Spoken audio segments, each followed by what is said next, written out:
According to the WHO, non-communicable diseases or NCDs are caused by a combination of factors, from genetic and physiological to environmental and behavioral. The organization's chief, Tedros Ghebreyesus, says many can be prevented with more awareness and care, and with that, spare the suffering of millions of families and communities around the world. Tedros pointed especially to the problem of health among young people. NCDs are the world's leading cause of premature death, killing 18 million people every year before the age of 70.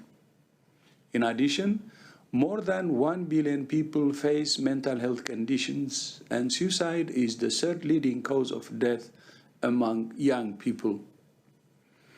Apart from cutting lives short and robbing families of their loved ones, these deaths also incur huge costs for health systems and economies.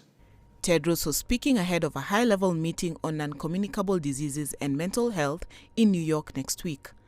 Over the next few years, the WHO says no country will be immune from this problem, with health systems coming under increasing strain.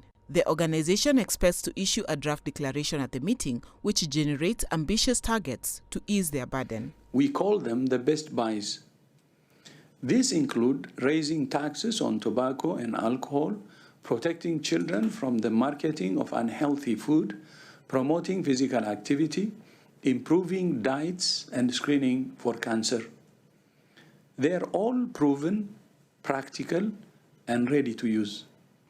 By 2030, fully implementing these best buys could save 12 million lives, prevent up to 28 million heart attacks and strokes, and generate over $1 trillion in economic benefits.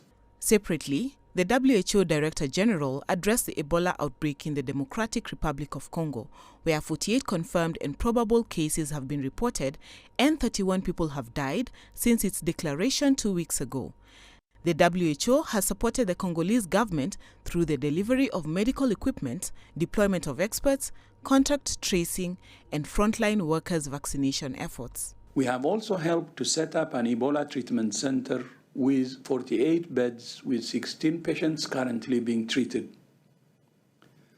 Courses of the monoclonal antibody therapy MAB 114 have also been sent to treatment centers in Bulape. And so far, 14 patients have received the drug. And on Tuesday this week, the first 2 patients to recover were discharged. This week, WHO launched an appeal for $21 million to support DRC to scale up its response.